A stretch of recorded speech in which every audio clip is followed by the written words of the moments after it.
tener que hacer es cerrar y volver a entrar. Bueno, ya está, ya entró. Listo, vamos a comenzar con nuestra clase y vamos a comenzar con la primera clase de nuestro curso, que viene a ser farmacología. ¿Ok? Entonces vamos a empezar a desarrollar el curso de farmacología. Muy bien, comenzamos primero hablando sobre el concepto de farmacología general. ¿Qué cosa es farmacología general? Y nos dice, farmacología general viene a ser el estudio de las sustancias que pueden prevenir, aliviar y curar enfermedades. Entonces, la farmacología general, ojo, es aquella ciencia que estudia a las sustancias que pueden prevenir, aliviar y curar enfermedades. Por ejemplo, la farmacología general, ¿qué va a hacer? Va a estudiar sustancias que pueden prevenir. Sustancias que pueden prevenir. Ejemplo, ¿qué sustancias pueden prevenir? A ver, por el chat, ¿quién me puede escribir? Una sustancia que puede prevenir alguna enfermedad. Zulka, la vacuna, muy bien, las vacunas, y como ya han dicho, las vacunas, ya ahí están metidas todas las vacunas. Otro ejemplo, que no sea vacuna. A ver, una sustancia que puede prevenir enfermedad, que no sea vacuna. Ejemplo, exacto, nombre de la sustancia y qué enfermedad previene.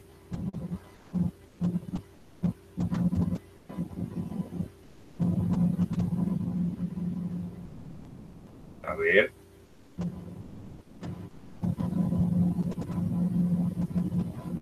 ¿Qué cosa es lo que ustedes recomiendan? ¿Qué cosas recomiendan para que la persona no se enferme? Nombre de una sustancia y de qué te va a proteger.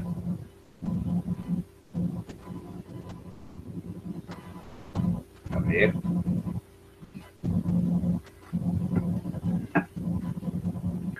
Tiffany. A ver, Tiffany nos está colocando sulfato ferroso. Sulfato ferroso. Sulfato ferroso, ¿de qué te va a proteger?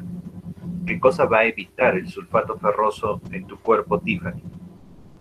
El sulfato ferroso te va a proteger de la anemia. Muy bien, Tiffany. Entonces, hay personas que consumen sulfato ferroso para evitar la anemia. Por ejemplo, las embarazadas. Otro, ácido fólico. Ácido fólico. El ácido fólico, ¿para qué se consume ácido fólico? El ácido fólico, ojo,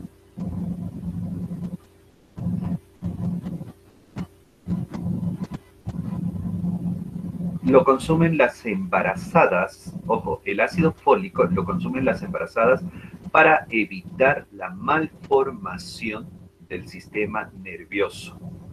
Cuanto más ácido fólico,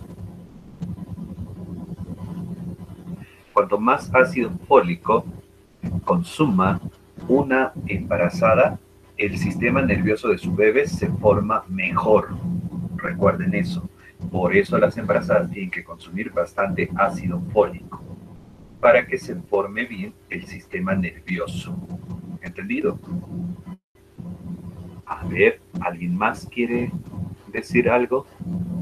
Porque los ejemplos que están colocando sus demás compañeros está mal. Está mal. Por eso ya no lo leo. A ver, otro intento. Por ejemplo, le vamos a dar a una persona vitamina D. ¿Para qué le voy a dar la vitamina D? Le vamos a dar la vitamina D para evitar el raquitismo. Ojo, la persona va a consumir vitamina D ¿Para qué? Para evitar el raquitismo. ¿Me están entendiendo? De esa manera es como se dice la prevención. ¿Me entienden? No es que tú vas a agarrar y vas a decir prevención a las vitaminas, los jarabes. No, estamos mal. Cuando se te pregunta ejemplo de prevención, tú tienes que ser específico y decir tal sustancia previene tal enfermedad. ¿Están entendiendo? Ya. A ver, a la señorita Salazar Gala y también a Isabel Ruiz. Si siguen prendiendo sus micrófonos y la cámara de video, las voy a sacar del aula. Y si las saco del aula, ya no vuelven a entrar al aula. ¿Okay? Igual a Jenny Barra, si siguen prendiendo su cámara de video, siguen prendiendo los micrófonos, las saco del aula y ya no ingresan al aula el día de hoy. ¿Eso es lo que quieren? No sé. Si no desactivan la cámara de video, no desactivan los micrófonos, yo tengo acá un botón que dice expulsar al estudiante. Los expulso y ya no entran el día de hoy. ¿Me entienden? Ya, entonces, ojo con ese detalle. ¿Okay? Así que, por favor, se les está pidiendo que no activen micrófonos ni cámaras de video para evitar problemas.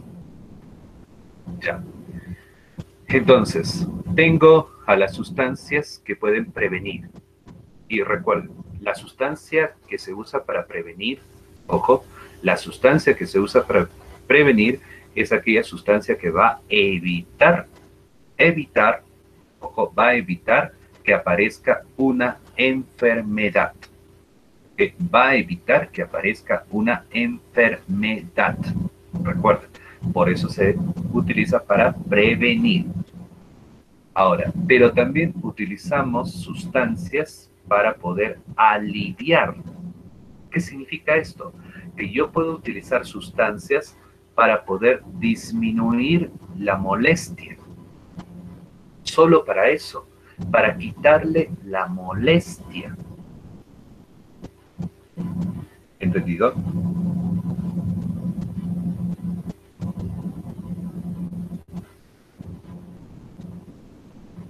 ¿Ya? Para quitar las molestias. A ver, sustancias que sirven para poder quitar las molestias.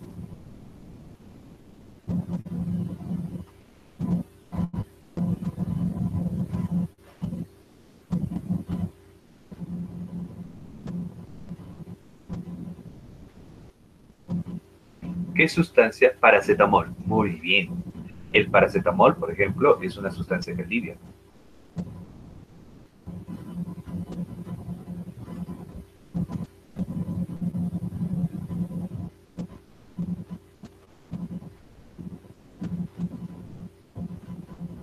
Ojo, el ibuprofeno, muy bien, el diclofenaco, perfecto, son sustancias que alivian. ¿Qué significa? Que solamente te quitan la molestia, lo que significa que no te cura. Ojo, no te cura, solamente te quita la molestia. ¿Están entendiendo?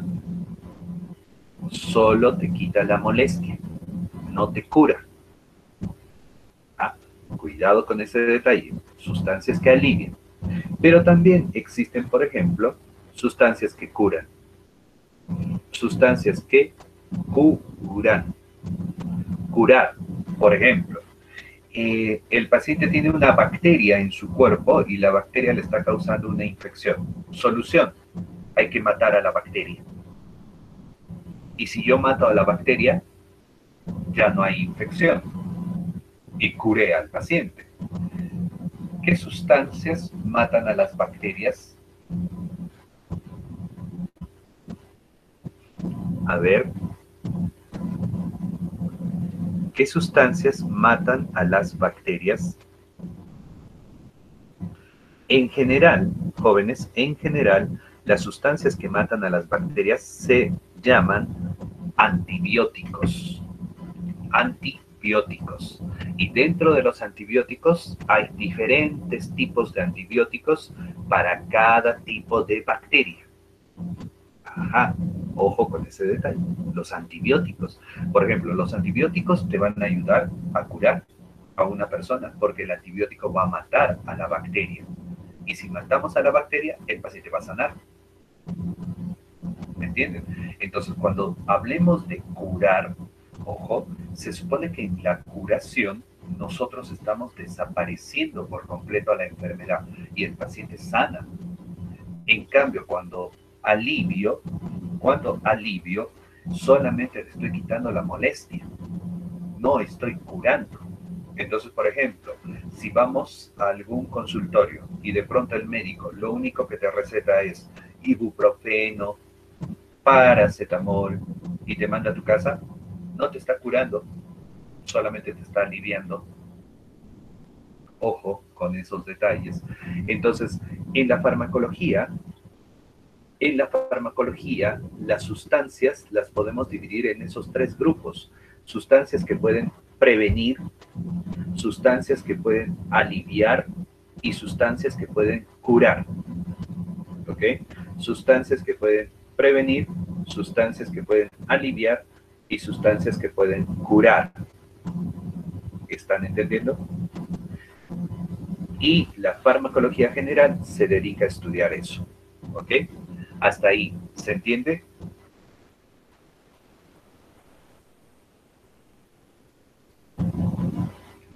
Hasta ahí, ¿entendieron? Sí, ok, listo. Sigamos. Importancia de nuestro curso. ¿Por qué es importante nuestro curso? Fíjense.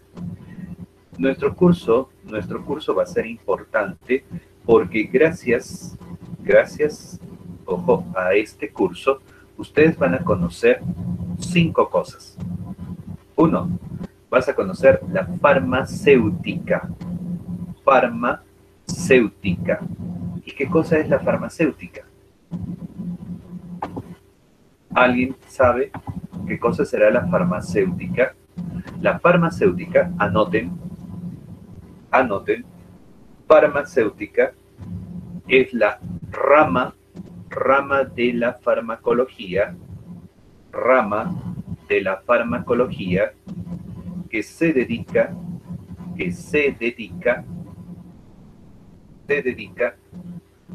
a la producción de fármacos.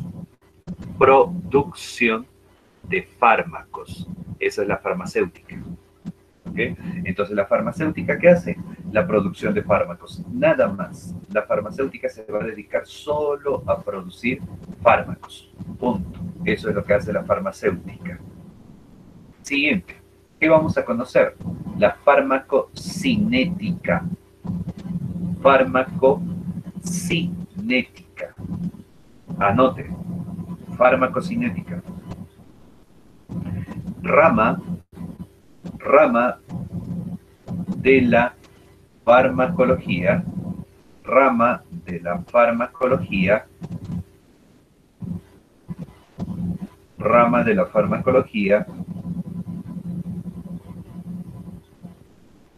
que se dedica a estudiar, los cambios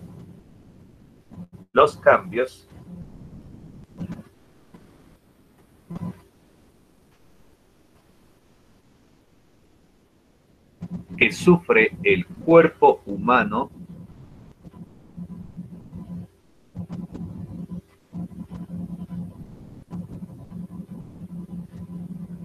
cuando ingresa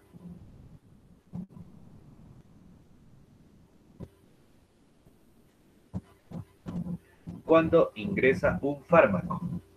Entonces, repito, farmacocinética es la rama de la farmacología que estudia los cambios que sufre el fármaco, a ver, corrijan, rama de la farmacología que estudia los cambios que sufre el fármaco cuando ingresa al cuerpo. Ahí creo les dicté mal. A ver, corrija. Rama de la farmacología que estudia los cambios que sufre el fármaco cuando ingresa al cuerpo. ¿Ok? Por ejemplo, a ver, para que entiendan lo que hace la farmacocinética. Tú tomas una pastilla y tú miras la pastilla es de repente redonda, la pastilla es redonda, círculo, ¿no? Una tableta, alargada, bueno, lo que tú gustes, tomas una pastilla. Esa pastilla cuando entra a tu boca todavía sigue teniendo esa forma. Tomas agua y la pastilla baja por tu esófago. Cuando llega a tu estómago, esa pastilla seguirá teniendo la misma forma. ¿Qué opinan?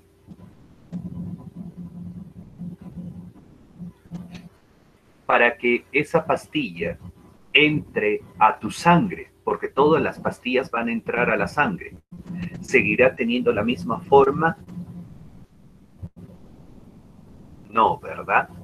Entonces, ¿qué está ocurriendo? Está ocurriendo cambios en el fármaco cuando entra al cuerpo. ¿Se entiende? Cambios en el fármaco cuando ingresa al cuerpo. Entonces, ¿quién estudia a esos cambios? La farmacocinética. La farmacocinética estudia los cambios que sufre el fármaco cuando ingresa al cuerpo. Eso es farmacocinética. ¿Entendido? Entonces la farmacocinética pues se dedica a estudiar toda la transformación que sufre el fármaco cada vez que entra a nuestro cuerpo. Todos esos cambios que sufre el fármaco lo estudia una ciencia llamada farmacocinética. ¿Ok? Siguiente. Farmacodinamia. Farmacodinamia. La farmacodinamia es otra rama de la farmacología. Ojo, rama de la farmacología que estudia los cambios que sufre el cuerpo humano, los cambios que sufre el cuerpo humano, ojo, los cambios que sufre el cuerpo humano cuando ingresa un fármaco.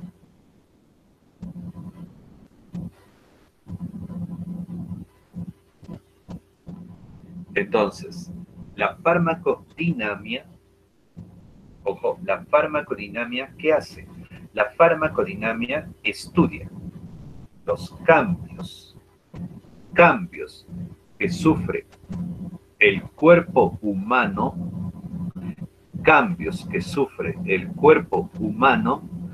cuando ingresa un fármaco. Ejemplo, tú tomas un medicamento. Por ejemplo, a ver, ¿qué medicamento? ¿Ustedes conocen el medicamento llamado Bactrim? Sí. Listo. Perfecto. Escuchen. Cuando una persona consume Bactrim, se dice que el Bactrim tiene la propiedad de curarte la infección, ¿no? ¿Para qué toman Bactrim? A ver, en el chat díganme. ¿Para qué toman Bactrim?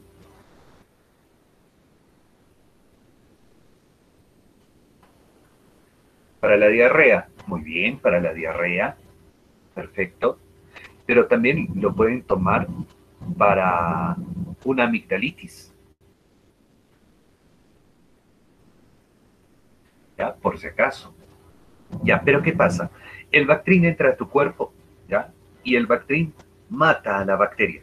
O sea, te cura la infección. Bien con eso. El Bactrim te curó la diarrea. Pero, ¿qué más pasa? Como el Bactrim se queda en tu cuerpo viajando por tu sangre, el Bactrim se mete a tu hígado y el Bactrim malogra el hígado.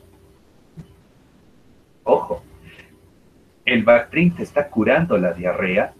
Ojo, el Bactrim te puede curar alguna infección respiratoria, hasta para infecciones del oído se puede utilizar el Bactrim. Te cura la infección. Bien con eso, te cura la infección, pero te malogra el hígado. ¿Acaso cuando te venden Bactrim te dicen, por si acaso esto te va a malograr tu hígado? ¿Te dicen eso? No, ¿verdad? ¿Por qué? Porque recuerden que cuando venden medicamentos, su objetivo es vender y punto. Así que ellos nunca te van a decir lo malo que hace ese fármaco. Por eso se supone que existe la farmacodinamia. La farmacodinamia es la que nos va a decir los cambios que van a ocurrir en el cuerpo humano cuando ingresa un fármaco. Los cambios que suceden en el cuerpo humano cuando ingresa un fármaco. Por ejemplo, a ver, estos últimos meses, ¿ustedes han escuchado hablar sobre la prednisona?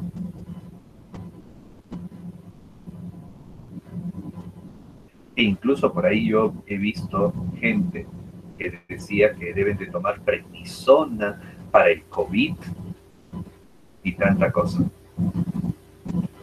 Prednisona. O de repente también el primo de la prednisona, el primo de la prednisona es la dexametasona.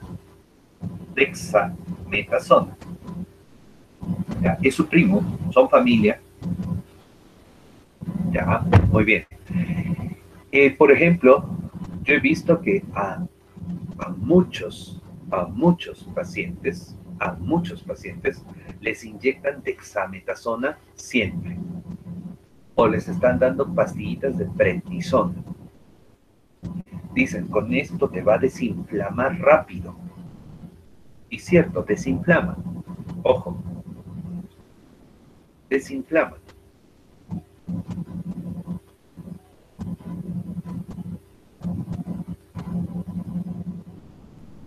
¿Entendido? Desinflama. Ahí yo no discuto, no estoy en contra. Desinflama, sí, desinflama. Pero lo que la gente no sabe, es de que estos medicamentos son los que causan osteoporosis. Osteoporosis. Y en algunos pacientes les causa glaucoma. Y el glaucoma los puede dejar ciegos. En algunos. Ojo, pero en todos les malogra el hueso y les causa osteoporosis.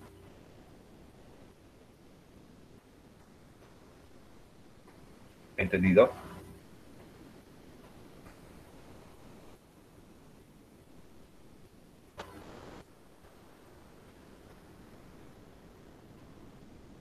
¿Ya? Entonces, ¿y cómo nosotros sabemos que la prednisona, la dexametasona puede causar osteoporosis? Gracias a la farmacodinamia. La farmacodinamia es la que se dedica a estudiar los cambios que va a sufrir el cuerpo humano. ¿Qué cambios va a sufrir el cuerpo humano? Y gracias a la farmacodinamia, nosotros sabemos, pues, lo malo que van a ocasionar estos fármacos al cuerpo humano. Los cambios que sufre el cuerpo por culpa de los fármacos, en otras palabras. Esa es la farmacodinamia. Entonces, fíjense ustedes, ¿cuál de las tres es más importante para nosotros que vamos a ser o somos personal de salud? ¿Cuál de las tres nos interesa como personal de salud? ¿La farmacéutica, la farmacocinética o la farmacodinámica? A ver, ¿qué opinan? ¿Cuál de ellos nos interesará?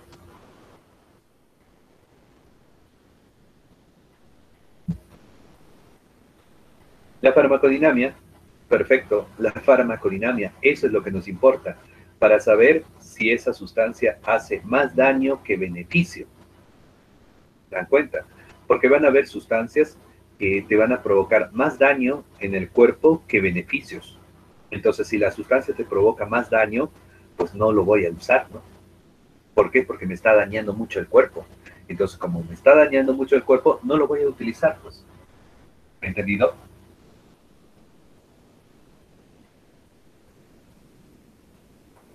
¿Ok? Listo. Entonces, eso recuerden, la farmacodinamia. Muy bien. ¿Qué más? ¿Qué más nos va a enseñar la farmacología? La farmacología nos va a enseñar las reacciones secundarias. Reacciones secundarias. Ojo con ese detalle. Reacciones secundarias. ¿Cómo es esto de reacciones secundarias? A ver, les cuento. La reacción secundaria, aprendan bien, la reacción secundaria es la alteración alteración que aparece, alteración que aparece en todas las personas que consumen el fármaco. Es la alteración que aparece en todas las personas que consumen un fármaco. ¿Ok? Es la alteración que aparece en todas las personas que consumen un fármaco. Esa es la reacción secundaria. ¿Ok? La alteración que aparece en todas las personas que consumen un fármaco. ¿Qué quiere decir esto? Que nadie se salva. Si consumimos un fármaco, a todos nos va a causar lo mismo. Por ejemplo, reacción secundaria. Ustedes conocen a un fármaco llamado, a ver, claritromicina. Claritromicina. ¿Han escuchado hablar de ese fármaco? Claritromicina.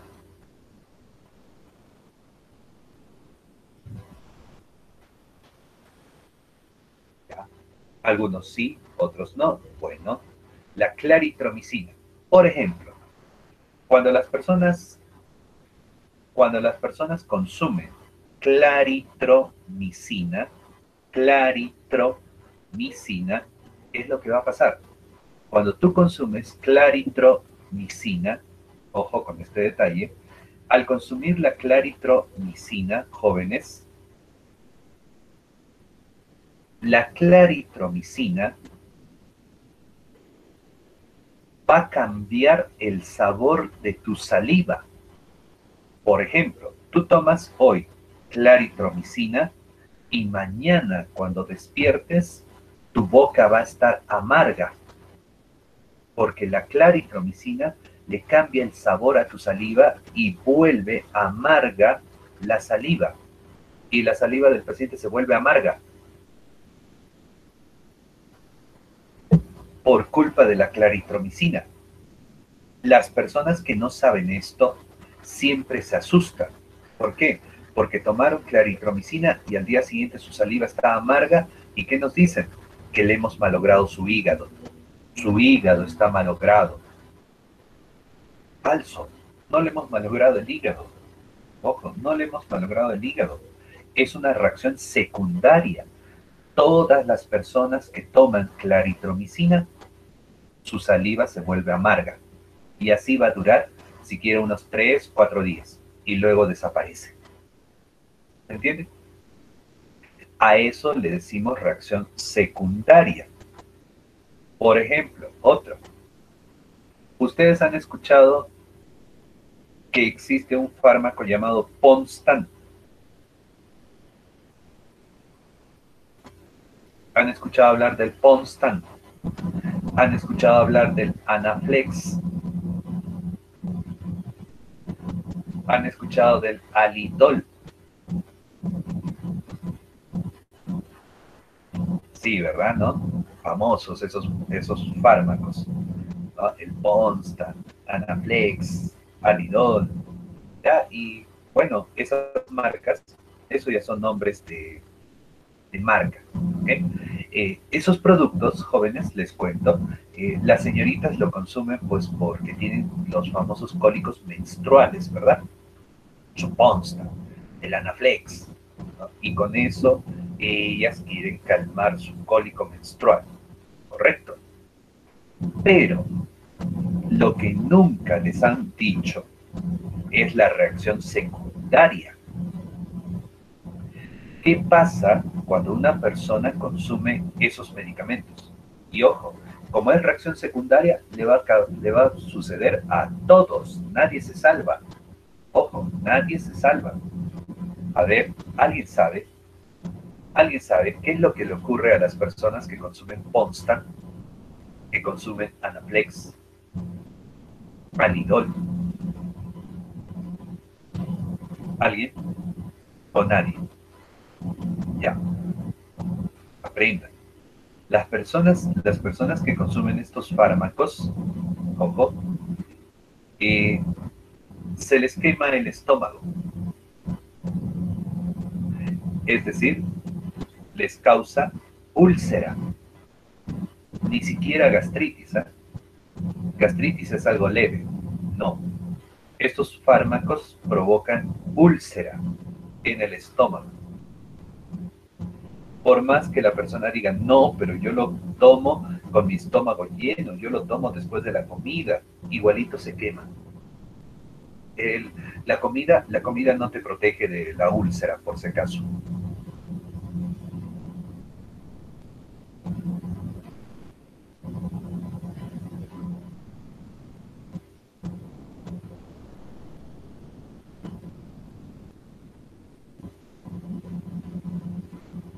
¿Entendieron? Entonces imagínense, más bien ustedes que son personal de salud, ¿no? Ustedes que están estudiando en ciencias de la salud, ustedes no toman esas cosas, ¿no? Por eso su estómago está sano, ¿no? Sería tremenda barbaridad que de repente ustedes están tomando esos medicamentos y están con su úlcera y ni cuenta se dan. Y dicen, no sé por qué me suena mi barriga, no sé por qué mi barriga está hinchada, me duele. ¿Entendiendo? Entonces, eso recuerden, eso se llama reacción secundaria. La reacción secundaria es aquella alteración que le va a aparecer en todas las personas.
Estábamos en reacción adversa. ¿Qué es la reacción adversa? La reacción adversa es aquella alteración que aparece en algunas personas que consumen un fármaco. ¿Okay?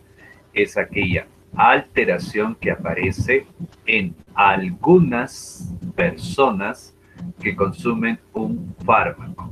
Esa es reacción adversa. ¿Me escucharon? Reacción adversa, alteraciones que aparecen en algunas personas que consumen un fármaco. En algunas personas que consumen un fármaco. ¿Me escucharon eso?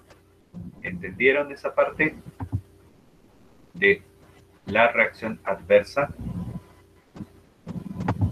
Ya.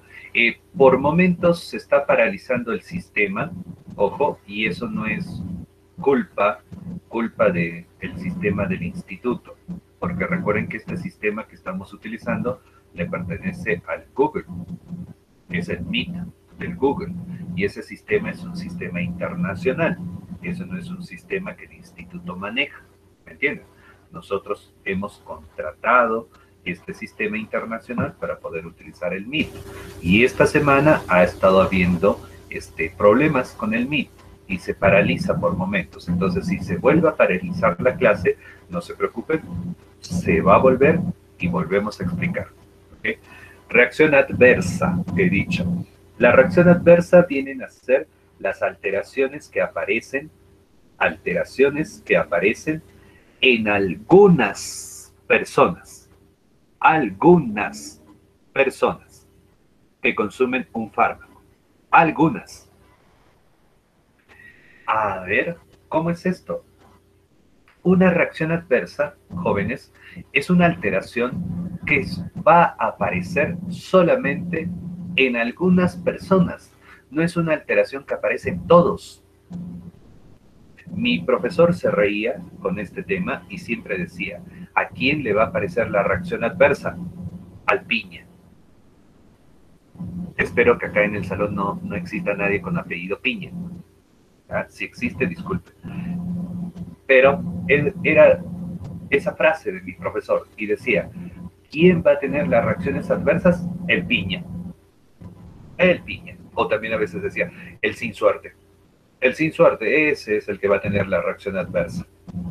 ¿No? O también, ¿qué más le decía? El que nació sin estrella. Listo. Él es el que va a tener la reacción adversa. ¿Qué significa esto? Que las reacciones adversas no son alteraciones que aparecen a cada rato, no. La reacción adversa va a aparecer en alguna persona. ¿Y cuál es nuestro problema? Que no se sabe en quién va a aparecer la reacción adversa. Y esto puede suceder en cualquier momento. Imagínense ustedes que de repente están dando a sus pacientes, a ver, ¿qué medicamento utilizan bastante? A ver, nombre de un fármaco que hayan escuchado a cada rato. A ver, escriban. Penicilina. Ya, penicilina, paracetamol. Ya, vamos con el paracetamol. ¿Ya? Vamos con el paracetamol. Vamos a imaginar, el paracetamol nosotros lo utilizamos para calmar el dolor y para bajar la fiebre. Para eso nos sirve el paracetamol. Entonces, de repente tú estás trabajando y te llegan pacientes y a todos tus pacientes les empiezas a dar paracetamol, paracetamol, paracetamol, paracetamol, paracetamol. ¿Por qué? Porque vienen con fiebre, otros vienen con dolor y bacán, le das el paracetamol y el paracetamol funciona bien. Sí, paracetamol va a funcionar bien. ¿Por qué? Porque quita el dolor, quita la fiebre. De pronto llega el paciente piña. ¿Y por qué viene el paciente piña? Porque tiene fiebre. ¿Y qué le vas a dar? Paracetamol. ¿Por qué? Porque eso tú le das a todos tus pacientes que tienen fiebre. Bacán. Le das paracetamol al paciente piña. Paciente piña toma paracetamol en su casa, pasa media hora y el paciente se muere. Toda la familia viene a hacerte un escándalo. ¿Por qué? Porque se murió. Se murió. Y justo se murió después de haber tomado el paracetamol. Entonces, ¿qué sucedió? ¿Fallaste? A ver, opiniones.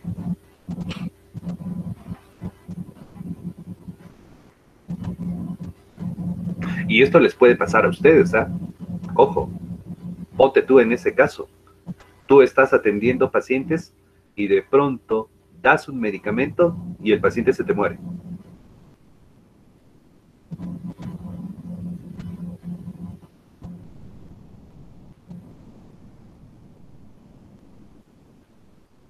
Y yo no he dicho sobredosis, Crisa, en ningún momento. Hemos dicho simplemente que tú le has dado su tabletita de paracetamol, como a todo mundo.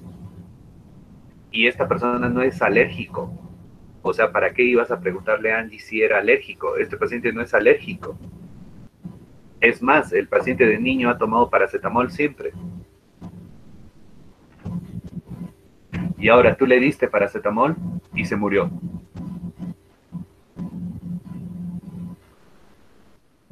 Ah, ¿se dan cuenta? Eso se llama reacción adversa. Eso se llama reacción adversa.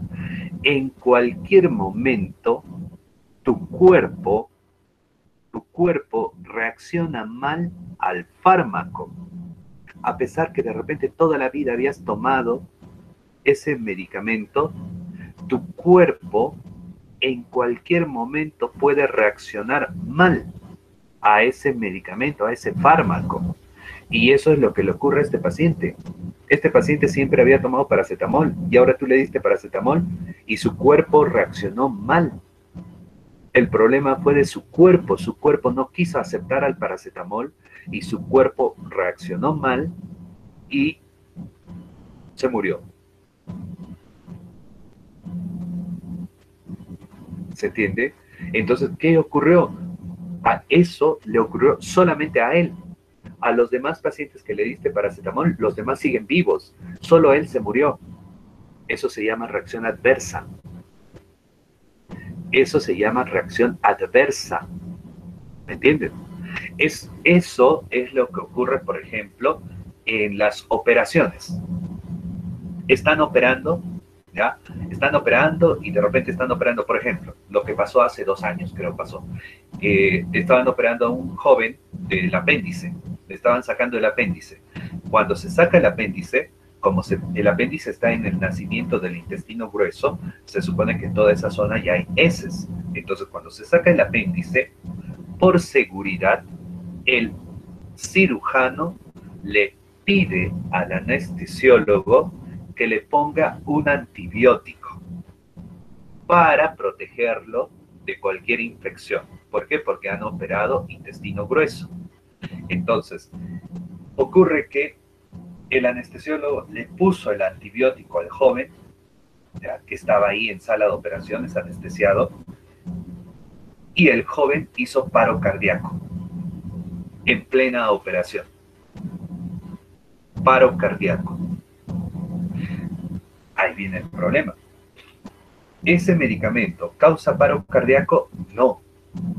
Ese medicamento, por ejemplo, ¿qué cosa? Ceftriaxona. Vamos a imaginarnos. Ceftriaxona. La ceftriaxona yo la puedo utilizar para varias cosas. Para infección de riñón, para infección a nivel de intestinos, para la peritonitis. La ceftriaxona ahora, por ejemplo, la podemos utilizar para la neumonía que está causando el COVID. Ceftriaxona. Entonces, ¿y a esos pacientes les causa paro cardíaco? No.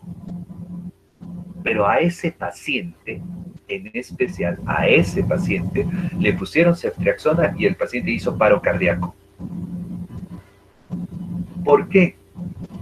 Porque el cuerpo de ese paciente reaccionó mal a la ceftriaxona y por eso hizo paro cardíaco. Y hubo un caso, no sé si ustedes habrán escuchado en el Hospital Carrión, que operaron a un joven del apéndice, un joven que estaba en colegio.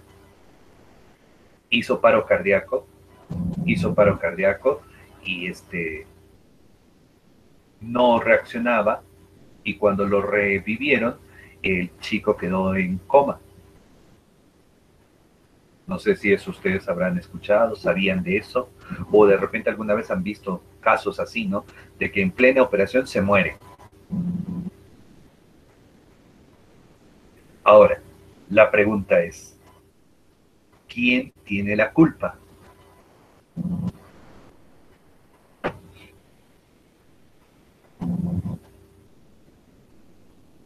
A ver, jóvenes, ¿a quién vamos a demandar?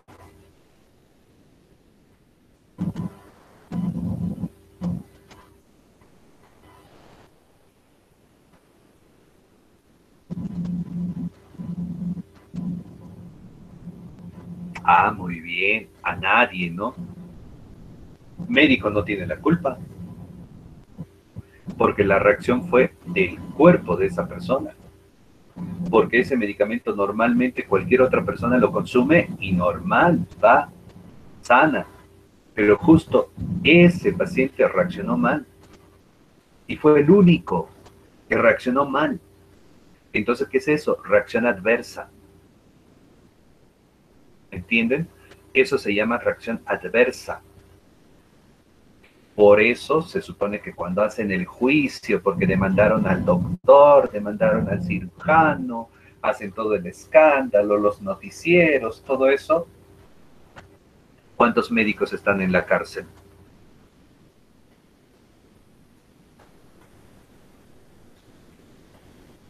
¿Se dan cuenta? ¿Cuántas de esas denuncias? Eso mismo, no proceden esas denuncias. Y ahora, a ver, explícale eso a la familia. Eso es lo que la familia no va a entender, pues, porque lamentablemente no tienen conocimientos de farmacología. ¿Están entendiendo? Por eso ustedes tienen que aprender farmacología. ¿Para qué? Para que se defiendan. Porque a cualquiera de nosotros nos puede pasar eso. Cualquiera de nosotros, de repente, alguna vez tú recetas alguna pastillita, por ejemplo, ¿qué más han dicho? Amoxicilina, ¿no? Por ejemplo, habrán escuchado amoxicilina. De repente tú a tus pacientes con amigdalitis les das amoxicilina, amoxicilina, amoxicilina. Y de pronto llega una chica y tú le das amoxicilina porque también tiene amigdalitis. Al día siguiente viene haciéndote un escándalo. ¿Por qué? Porque toda su cara se llenó de granos.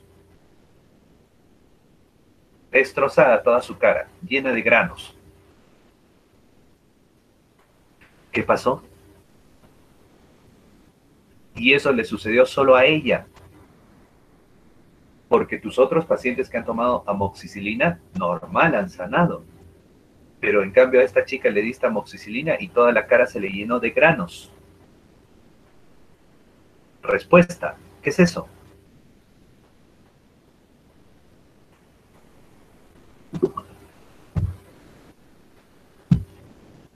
Reacción adversa. Perfecto. Eso es reacción adversa. Las personas no le llaman reacción adversa, las personas le dicen alergia. La alergia es una forma de reacción adversa, porque en la alergia, ¿quién tiene la culpa? El cuerpo del paciente. ¿Entendido? Entonces, las alergias están dentro de las reacciones adversas y se supone que nosotros no tenemos la culpa de eso. El único culpable es su propio cuerpo. Su propio cuerpo está reaccionando mal. Entonces, por ejemplo, en esa chica que está llena de granos, me quiere denunciar, me va a demandar. Bueno, que demande, como yo sé farmacología, me voy a defender. Ojo, y tengo que demostrar que esa ha sido una reacción adversa. Y si yo demuestro que ha sido una reacción adversa, yo gano el juicio. ¿Entendieron?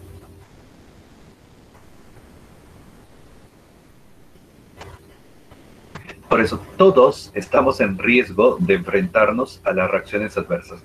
Pero ¿qué pasaría, por ejemplo?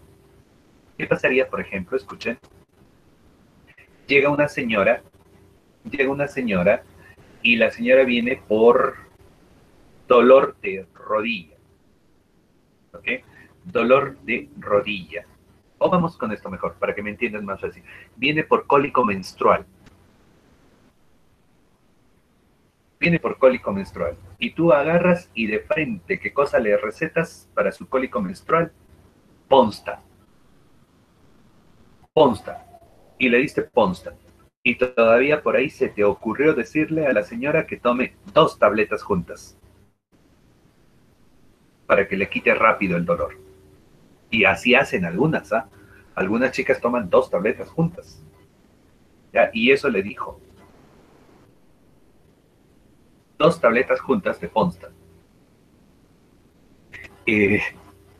La señora llega a su casa, toma el Ponstan y después de media hora la señora comienza a tener un dolor en lo que le llaman la boca del estómago, comienza a dolerle esa zona y de pronto comienza a vomitar. ¿Y qué cosa vomita? Sangre. Le viene un segundo vómito de sangre y la señora se muere. Se murió la señora. Ojo. Investigamos el caso. ¿Y qué sucede? La señora estaba en tratamiento para la úlcera. La señora tenía úlcera en el estómago y fue a tus manos, fue a consultarte porque aparte tenía el cólico menstrual y tú le diste Ponsta y la señora se murió. La pregunta es, ¿tienes la culpa? ¿Vas a la cárcel?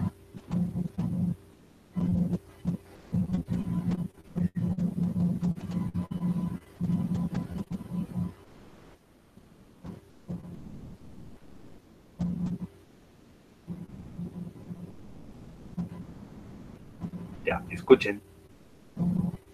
Déjenme decir que sí van a la cárcel. Sí van a la cárcel en este caso. ¿Por qué? Porque en ningún momento tú le preguntaste si el paciente tenía otra enfermedad. De frente le diste el Ponstan sin averiguar antecedentes. Ojo, y como la señora tenía úlcera, ¿cuál es la reacción secundaria del Ponstan?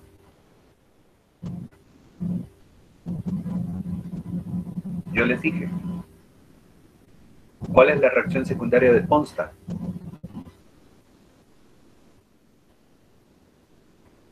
Quemar el estómago. Y si la mujer ya tenía úlcera,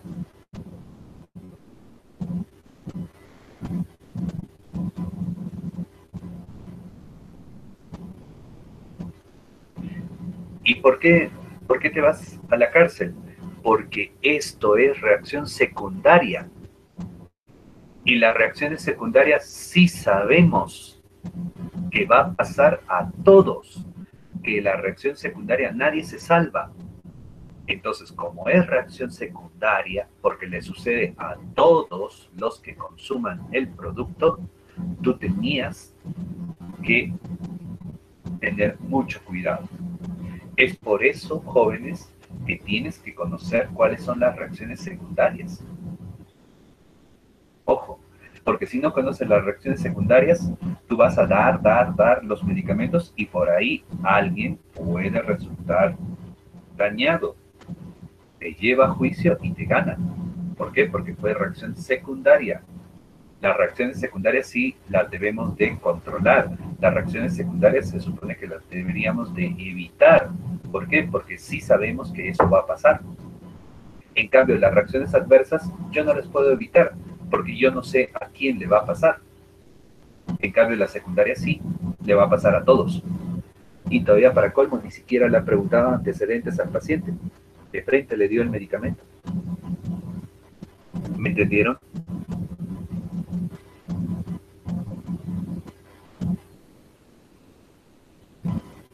¿Entendieron? ¿Ya? Eso es lo interesante de la farmacología, ¿se dan cuenta? ¿Se dan cuenta cuán importante es saber farmacología? ¿Ok? Por eso acá yo les he puesto este tema, importancia, para que ustedes valoren lo importante que es conocer los fármacos, saber las reacciones secundarias, saber sobre reacciones adversas, saber la farmacodinámica para conocer lo malo que van a hacer los fármacos a tu cuerpo, los cambios que sufre tu cuerpo, la farmacodinámica. La farmacocinética son los cambios que va a sufrir el fármaco. De eso vamos a saber poco. ¿Entendido? Ahora, los medicamentos, los fármacos, como dice Chris Lázaro, los fármacos, por ese detalle, es que los médicos deberían de ser los únicos en recetar. Los médicos deberían de ser los únicos en recetar. ¿Por qué? Porque se supone que el médico sabe bien fármaco. Se supone. Pero ¿cuál es el problema? Les cuento que en medicina, en la actualidad, las facultades de medicina solamente están enseñando un ciclo de farmacología. Un ciclo de farmacología están estudiando los médicos de ahora.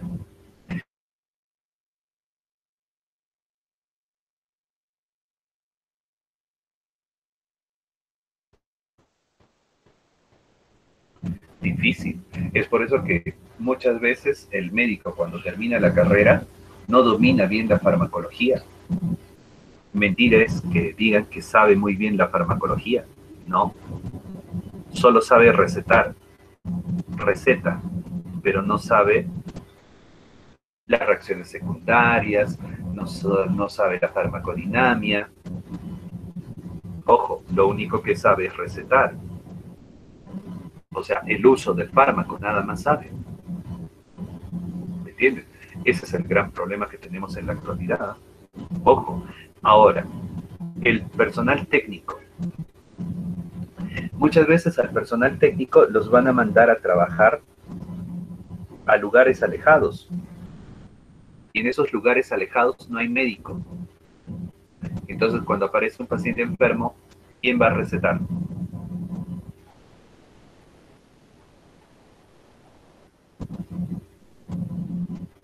Y esto yo les digo porque alguna vez una señorita me dijo, no, pero yo solamente me dedico a administrar el fármaco porque esa es la función del técnico. Administrar. El médico es el que receta. Ya, pero eso es lo ideal. Eso debería de pasar en un país maravilloso, en un mundo ideal. ¿Me entienden? Pero ¿qué sucede? Eso no sucede en nuestra triste realidad. En nuestra realidad, en los pueblos alejados, no hay médico. Ojo, en los pueblos alejados no hay médico. Y a veces ni siquiera está el personal de enfermería, los licenciados de enfermería, tampoco hay. ¿Quién es el único personal que ahí se encuentra? El técnico de enfermería, por ejemplo. El técnico de enfermería es el único que está ahí en los pueblitos lejanos. Díganme, si estaríamos en esa situación, si ustedes estuviesen en un pueblo lejano, ¿qué van a hacer con el paciente? Le van a decir, no, yo no soy médico. Ve donde el médico. ¿Y dónde está el médico? A 8 horas de viaje. ¿Tu paciente enfermo va a viajar 8 horas?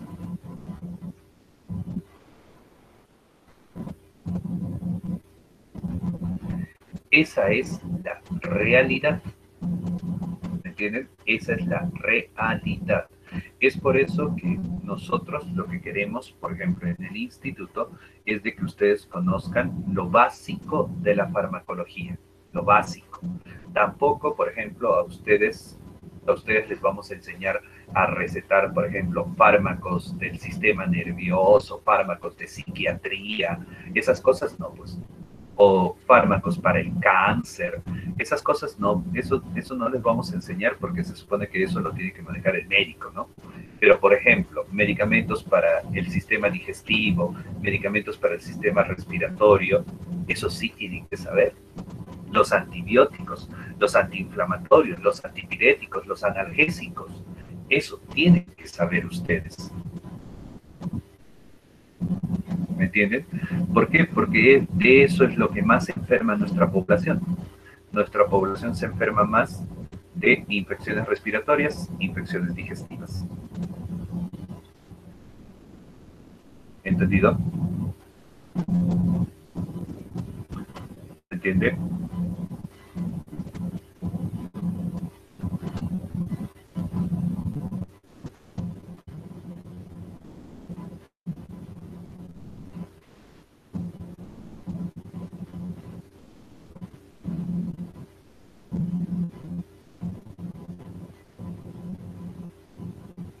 Listo, muy bien. Entonces, lo que queda es prepararse.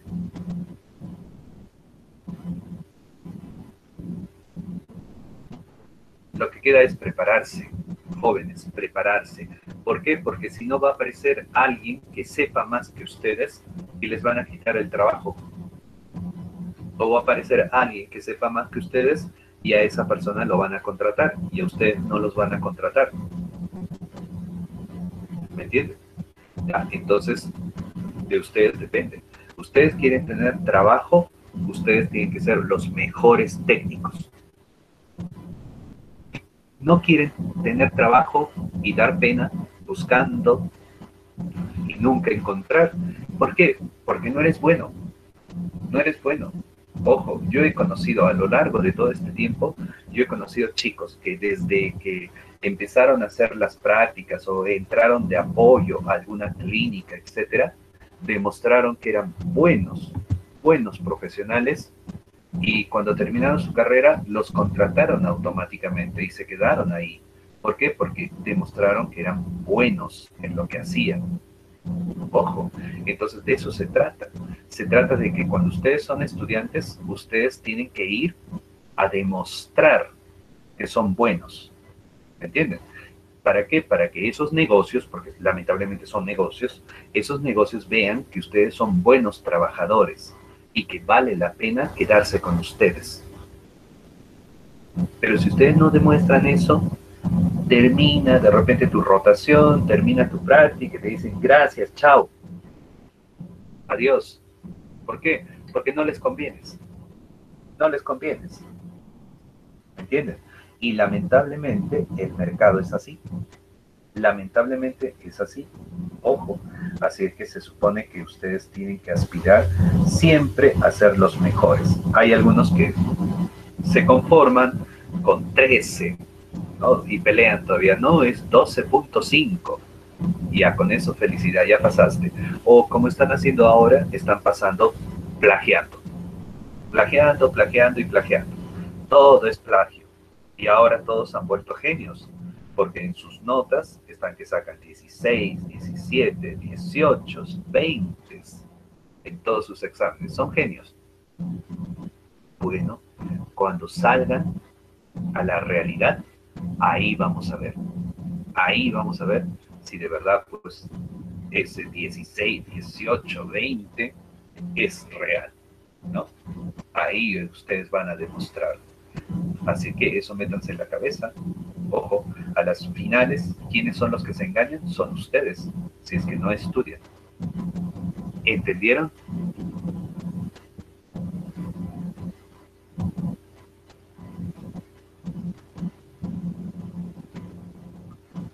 Listo.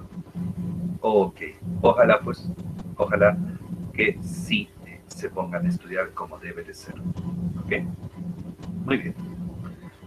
Digamos, lo que vamos a ver a continuación, jóvenes, es lo siguiente. Es un repaso rapidito, porque esto es como cultura general nada más. Es un repaso rápido de lo que fue la historia de la farmacología. Cómo empezó la farmacología en nuestra historia. ¿Okay? ¿Cómo comenzó la farmacología? ¿Ok? Bien. Empecemos.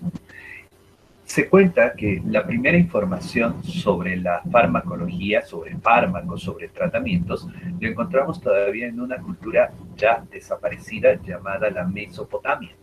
La Mesopotamia, que fue una cultura, una civilización que existió hace 4000 años antes de Cristo.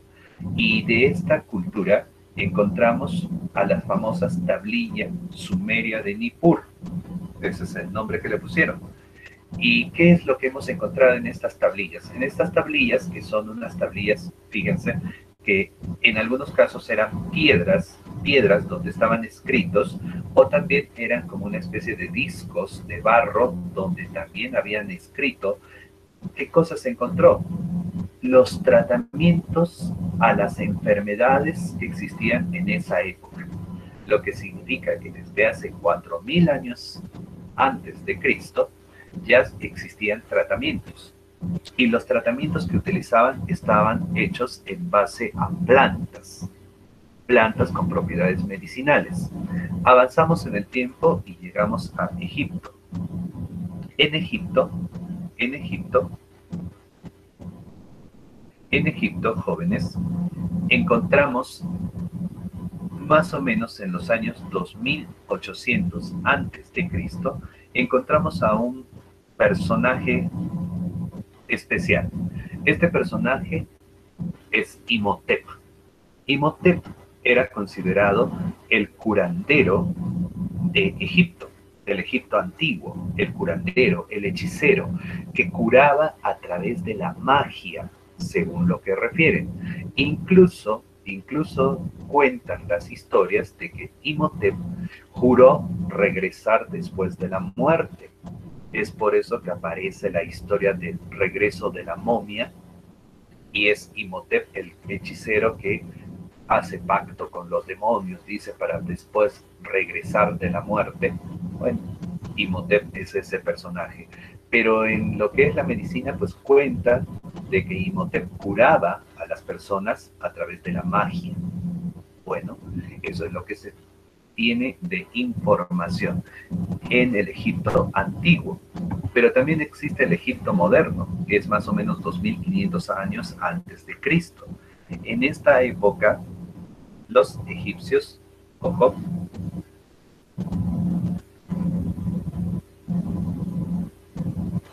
los egipcios, ojo, ya utilizaban tratamientos basados en plantas medicinales.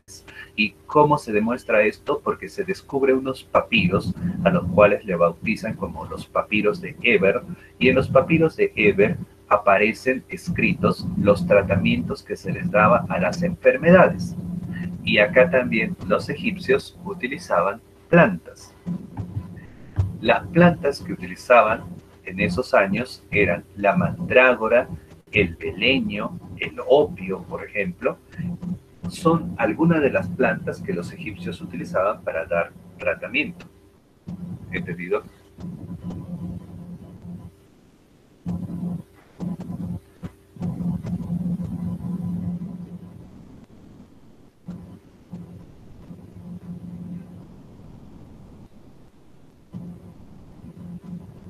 ¿Ya? Ahora, pasemos a otra cultura, China. En la cultura china tenemos a este personaje llamado Pen Zhao. Pen Zhao es un personaje de la cultura china importante porque Pen Zhao escribió un libro al cual también se le llama el Pen Zhao. Es en realidad un conjunto de libros, de aproximadamente 40 libros, donde se escriben todas las plantas medicinales de la China. Y gracias a esas plantas medicinales, poco a poco fueron apareciendo los fármacos, porque los fármacos derivan de las plantas. Ojo con ese detalle. Entonces, en la China ya se escriben libros, ojo, libros de plantas medicinales.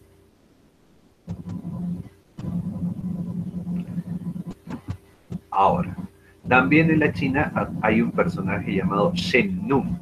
Shen Nun es considerado el padre de la agricultura.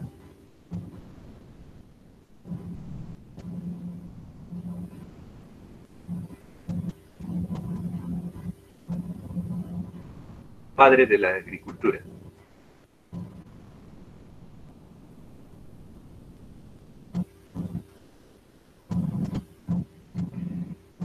Shen Nun dice la historia que caminaba por el campo y siempre, cada vez que encontraba una planta nueva, Shen Nun tenía que probar esa planta o hacerle probar esa planta a sus esclavos, a sus prisioneros. Y de pronto Shen Nun, gracias a eso, Shen Nun empezó a clasificar cuáles eran las plantas comestibles y cuáles eran las plantas venenosas. ¿Por qué? Porque sus prisioneros al comer esa planta se morían. Entonces Shen Nun anotaba, esa planta es venenosa. No se morían, esa planta es comestible. Y de esa manera Shen Nun hizo su estudio, ¿no? En esa época. Un poco salvaje, ¿no? Porque mataba a sus prisioneros de esa manera. Pero eso nos sirvió a nosotros para poder diferenciar entre plantas comestibles y plantas venenosas. Ojo, Shen Nun. También, ¿qué cosa más hizo Shen Nun? Shen Nun es el primer personaje que empieza a utilizar la marihuana como tratamiento. ¿Ok? Entonces, desde esa época ya se utilizaba la marihuana como tratamiento de algunas enfermedades. ¿Ok? Así que eso de tratamiento con marihuana no es algo novedoso, eso es algo antiguo que viene desde la China antigua con el personaje de Shen Nun. Cambiamos de cultura, la India. En la India, 1500 años antes de Cristo, la India se caracteriza porque es una cultura en la cual existen demasiados dioses. Demasiados dioses. No hay un solo dios. En la India hay un montón de dioses. Por ejemplo, dentro de esos dioses existe el Dhanvantari. Y Dhanvantari es el dios de la salud. Y así como existe el dios de la salud, en la India también existe Sushruta. Sushruta es considerado el padre de la cirugía estética. Y también existe Charak, que es considerado el padre de la medicina india. Ojo, o hindú, ¿no? Sería la palabra. Padre de la medicina hindú.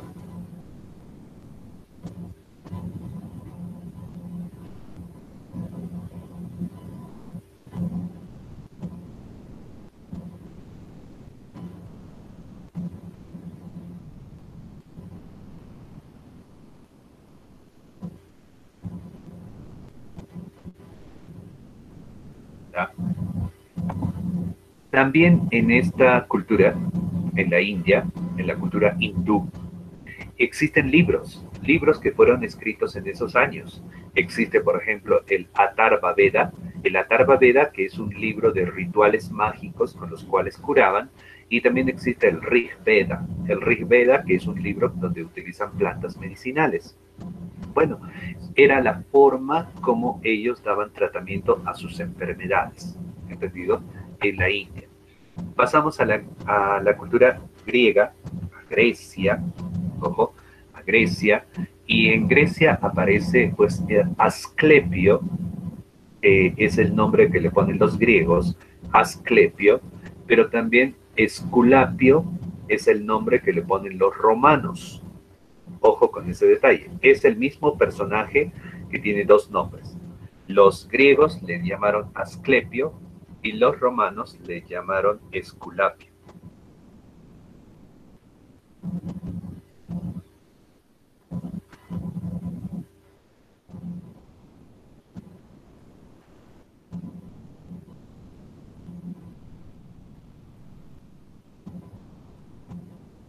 Muy bien. Esculapio o Asclepio es considerado el dios de la medicina. Cuentan las historias que Asclepio o Esculapio siempre andaba con un bastón. Fíjense ahí la estatua donde representan el bastón de Asclepio. ¿Y cuál es la característica de este bastón? Que en ese bastón vivía enroscado una serpiente. Y Asclepio vivía con esa serpiente enroscada en el bastón, en su vara. Y cuando una persona se encontraba enferma, Asclepio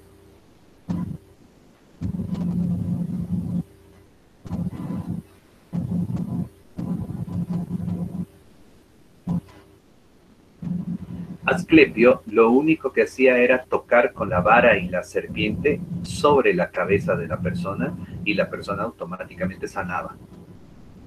Por eso se le considera como el dios de la medicina. Ojo, dios de la medicina. Esculapio o Asclepio. ¿Entendido? Dios de la medicina. Bien, sigamos. En Grecia también aparece otro personaje, Igea. Igea es una mujer hija de Asclepio, Igea. Y se supone que cuenta la historia que cuando Asclepio muere, ojo, cuando Asclepio muere, le deja en herencia la serpiente a su hija, a Igea. Como Igea ya no utilizaba el bastón, ¿qué es lo que sucede con la serpiente? La serpiente se enrosca en una copa. Fíjense el dibujito, ahí hay una copa y en esa copa se enrosca la serpiente. Entonces cuenta la historia que cuando llegaban las personas enfermas, la serpiente soltaba su veneno en la copa y las personas enfermas tenían que tomar el veneno.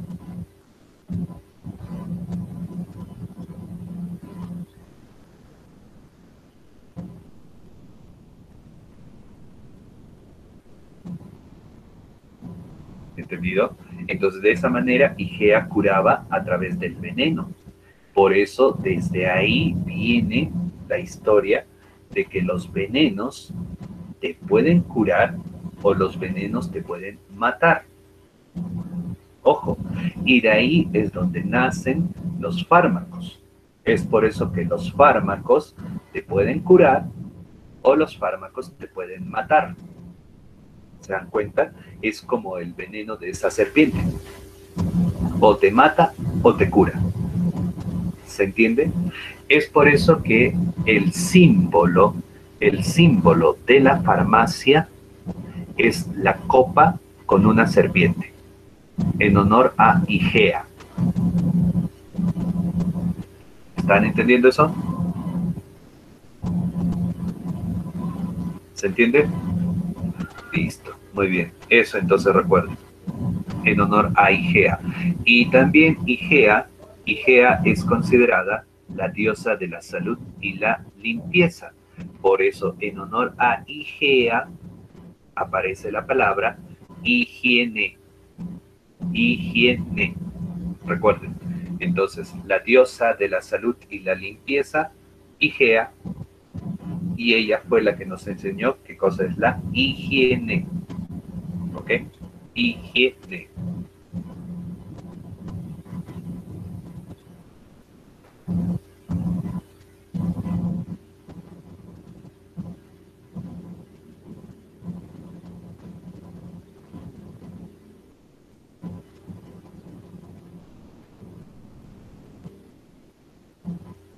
Muy bien, sigamos.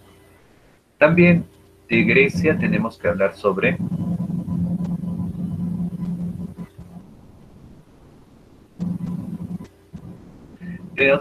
de Hipócrates. Hipócrates es considerado el padre de la medicina universal. O sea, por ejemplo, acá en Perú tenemos que hablar sobre Hipócrates como el padre de la medicina, porque es de la medicina universal. Hipócrates es considerado el padre de la medicina porque Hipócrates logró fusionar todos los conocimientos antiguos para crear un solo conocimiento.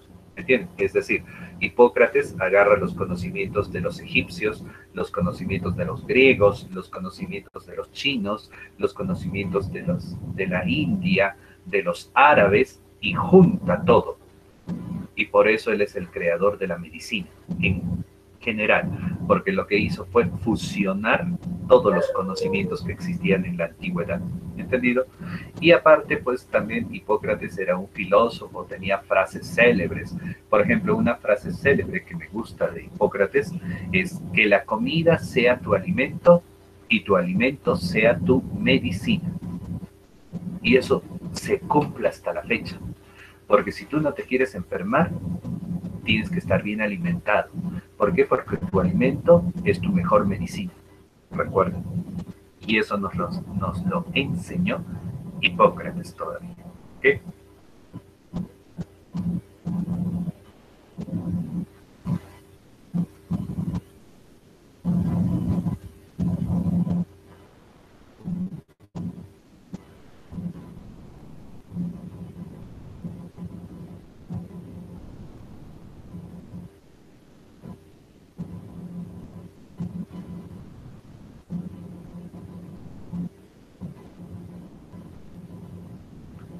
¿Entendido?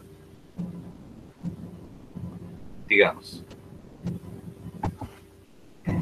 Existe otro griego famoso, Teofrasto. Teofrasto es considerado el padre de la botánica. ¿Por qué? Porque él empezó a estudiar a las plantas. Empezó a estudiar las plantas. Ojo, y escribió libros acerca de las plantas.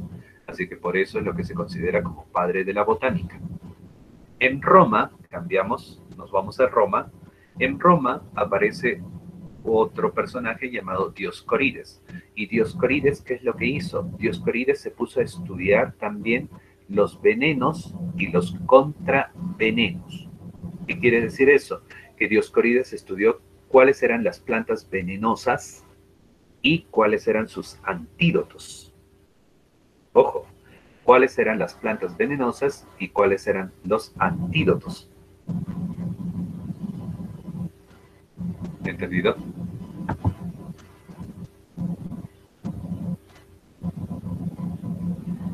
Otro personaje de Roma es Claudio Galeno. Claudio Galeno es famoso porque Claudio Galeno fue el primero en crear fármacos. Pero ¿cuál fue el error de Galeno? Que no le bautizó con el nombre de fármaco, sino que Galeno a sus productos les llamaba los galenicales.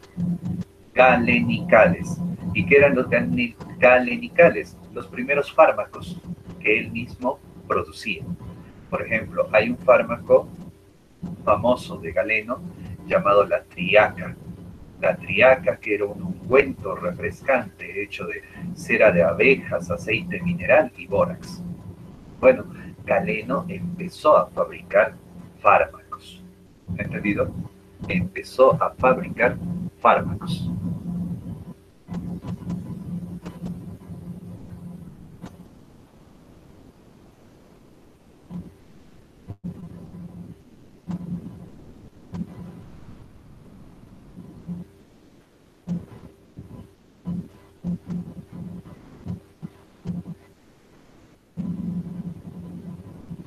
¿Entendido?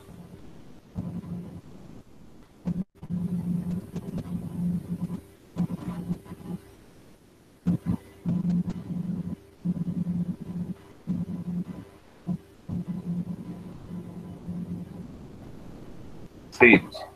En Arabia, cambiamos, Arabia. En Arabia aparece un profeta llamado Mahoma. Y Mahoma comienza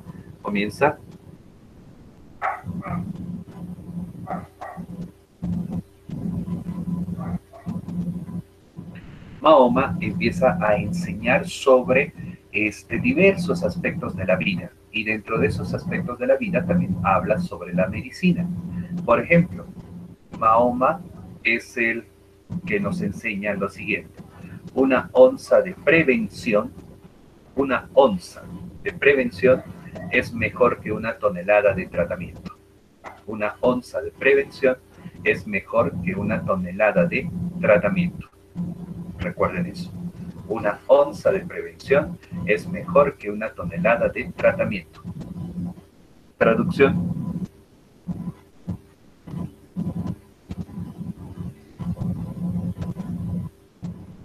Traducción.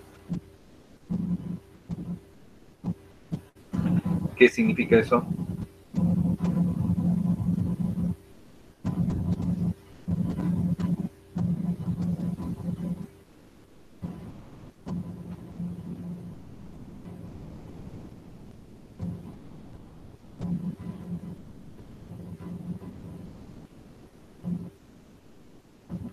Es mejor prevenir. Ya, gracias, Elisa.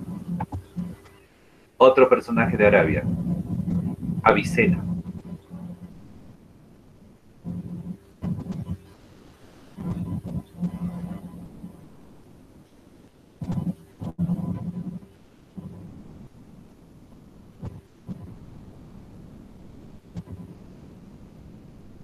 Avicena es un personaje que escribió un libro llamado El Canon de Avicena.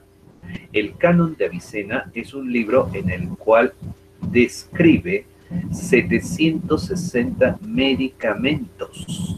Ojo, por lo tanto, Avicena ya nos presenta 760 medicamentos para poder utilizar en los tratamientos. Aparte de esto, Avicena aconseja lo siguiente: comprobar medicamentos primero en animales y humanos antes de su uso generalizado, lo que significa que antes de vender un medicamento, ese medicamento debió de haberse probado primero en animales, luego se prueba en los seres humanos y después recién se venden los medicamentos. Y eso es algo que Avicena nos enseña, ¿entendido? Que los medicamentos no se pueden vender o dar a las personas así por así, primero se tienen que probar, ¿entendido? Y se tiene que demostrar que el medicamento no te va a hacer daño. Pasamos a la Edad Media. En la Edad Media vamos a hablar sobre un personaje llamado San Hildegard von Bingen. Santa Hildegard von Bingen. Santa Hildegard von Bingen era una monja de esa época y esta monja se opuso a las normas del Vaticano, en la cual el Vaticano les decía que todas las monjas deberían de quedarse encerradas en el convento a rezar, que esa era la función de las monjas. Hildegard von Bingen estaba en contra de esa idea y lo que Hildegard von Bingen quería hacer era más bien abrir las puertas del convento y que todas las monjas salgan a trabajar con la población. Se rebela Hildegard von Bingen con otro grupo de monjas y se retiran de lo que es la Iglesia Católica para crear su propio convento, y en ese convento Hildegard von Bingen comienza pues a trabajar con la población y de pronto Hildegard von Bingen se da cuenta que la población era muy pobre y no tenían dinero para conseguir medicamentos. Entonces Hildegard von Bingen comienza a estudiar las propiedades curativas de plantas, árboles, piedras, minerales, peces, aves, reptiles, metales. Es decir, Hildegard von Bingen comienza a averiguar todas las posibilidades de tratamiento que se puedan utilizar para poder curar las enfermedades. ¿Por qué? Porque esa gente era gente pobre y no tenía dinero. Entonces Hildegard von Bingen comienza a curar a todas esas personas a través de plantas o sustancias naturales. ¿Me entienden? Todo ese conocimiento Hildegard von Bingen lo escribe en 9 libros. 9 libros. Aparte de eso, también Hildegard, pues como va atendiendo a las personas, va descubriendo las causas de las enfermedades, el origen de las enfermedades. Y todo eso Hildegard von Bingen lo escribe también en libros. Cuando muere Hildegard von Bingen, el Vaticano escondió todos los libros de Hildegard von Bingen y nunca salió a la luz todo lo que Hildegard von Bingen había escrito. Es por eso que ahí tuvimos un atraso de la medicina, porque Hildegard von Bingen ya había descubierto más formas de tratamiento, ya había descubierto las causas de las enfermedades, pero todo eso el Vaticano lo escondió. El 7 de octubre del 2012, imagínense, 2012, recién el Papa Benedicto XVI saca a la luz los libros de Hildegard von Bingen y aparecen como obra y gracia los libros de Hildegard von Bingen. Imagínense, milagro, aparecieron los libros después de tantísimos años que los tuvieron escondidos. Y como dijeron que Hildegard von Bingen pues había sido famosa curando a las personas, Benedicto XVI le otorga el título de doctora de la Iglesia Católica. Imagínense, y eso recién lo hicieron en el año 2012, y recién aparece en la historia de la medicina Hildegard von Bingen desde el año 2012. Antes del 2012 no se sabía nada de Hildegard von Bingen. Es por eso, si ustedes se fijan, lo que hemos visto, todos son varones, varones, varones, varones, varones, varones, ni una mujer. Y recién acá aparece la primera mujer en la historia de la medicina. ¿Se dan cuenta? ¿Y por qué pasó todo esto? Simplemente por el hecho de que era mujer y para colmo era monja. Entonces por eso lo que hicieron fue esconder todo y no le dieron valor a lo que Hildegard von Bingen había hecho. ¿Se dan cuenta? Parte de nuestra historia, ¿no? En la Edad Media también aparece, por ejemplo, la primera universidad del planeta.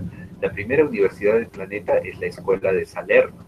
Y se supone que la Escuela de Salerno nos enseña que todos los hospitales deberían de tener su propia farmacia.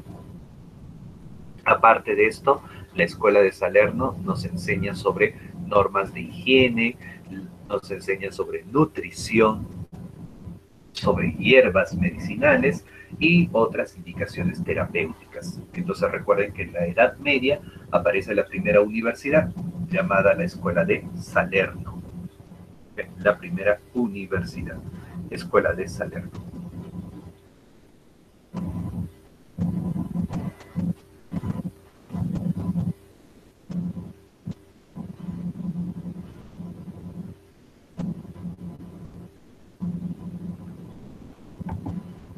Siguiente.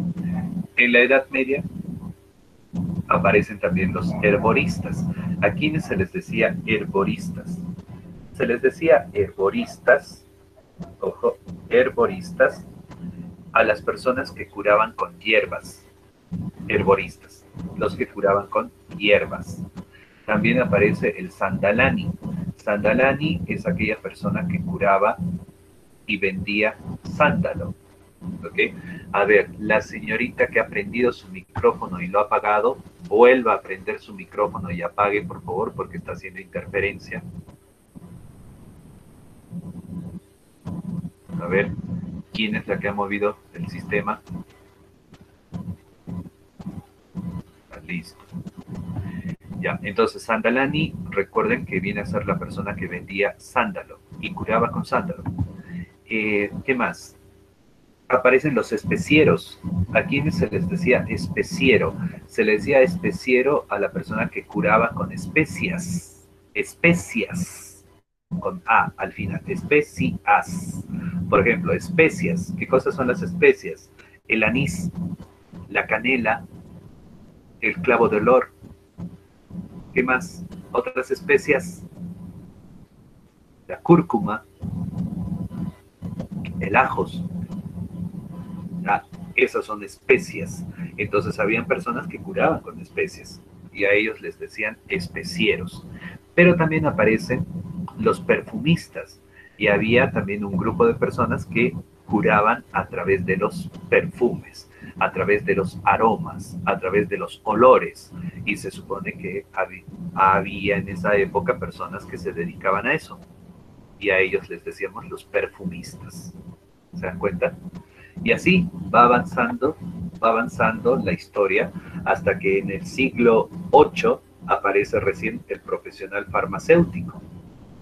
Y ya no es especiero, ya no es herborista, ya no es perfumista, sino ya se le empieza a decir boticario. En 1217 aparece la primera botica y por lo tanto aparece el boticario. Y ya le empiezan a decir boticario. ¿Entendido? Ahí tenemos la foto de la primera botica que apareció, que todavía la han reconstruido, obviamente, y por eso tenemos esta imagen. ¿Ven? Fíjense, la primera botica. Y se supone que detrás, fíjense, tenían pomos, recipientes, donde guardaban las plantas medicinales, guardaban líquidos especiales, etc. Y cuando llegaba el paciente enfermo, delante del paciente hacían sus mezclas y delante del paciente decía, vas a tomar un poquito de esta hierba mezclado con un poquito de esta hierba, un poquito de esta hierba, lo mezclaba y creaba sus jarabes, sus tónicos, y eso es lo que vendía. Entonces, en esa época, el boticario lo que hacía era producir en ese momento su jarabe. Entonces, imagínense, eran lo máximo, ¿no? Porque en ese momento ellos creaban sus propios jarabes. Por eso ahí vemos la balanza, porque con la balanza hacían sus mediciones y luego hacían sus mezclas y al toque le generaban un jarabe. según la molestia que tenía el paciente, cosa que en la actualidad no hace, ¿no? Todo ya está producido, todo ya es sintético. ¿Ok?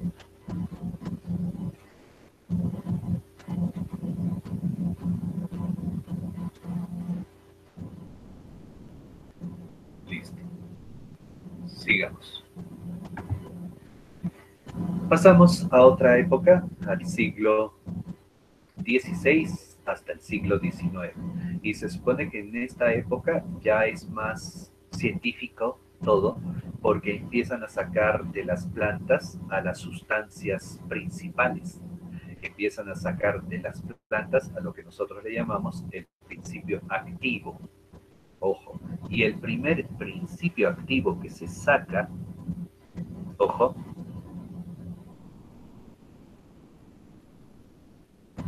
el primer principio activo que se saca de una planta es la morfina.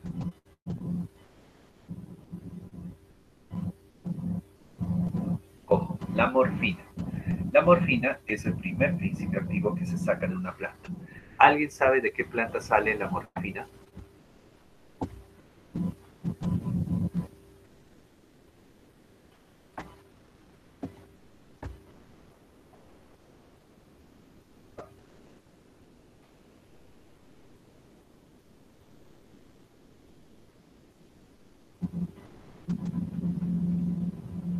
Morfina. La morfina se saca de una planta.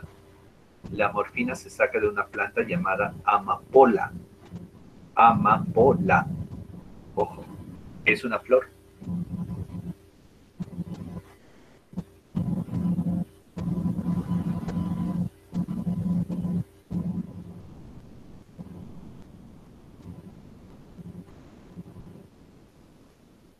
La amapola. Ojo. Ya, sigamos. En los siglos XVI-XIX existe Francois Magendie y Claude Bernard, y ellos fueron los creadores de la palabra fármaco. Entonces recién ahí aparece la palabra fármaco. Ojo, fármaco. ¿Entendido? Ahí recién aparece la palabra fármaco. Luego tenemos a Paul Ehrlich.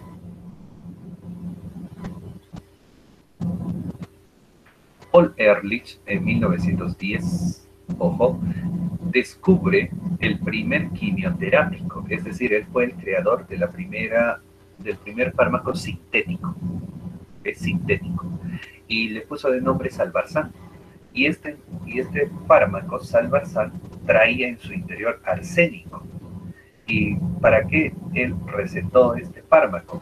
Para curar la sífilis, para matar al treponema pálido, que es la bacteria que provoca sífilis. Y se supone que no le resultó. ¿Por qué? Porque como tenía arsénico, el arsénico es venenoso para el ser humano. Ojo, el arsénico es venenoso para el ser humano. Entonces se supone que por eso no le funcionó y sus pacientes murieron más bien. Pero ¿por qué se le cuenta dentro de la historia?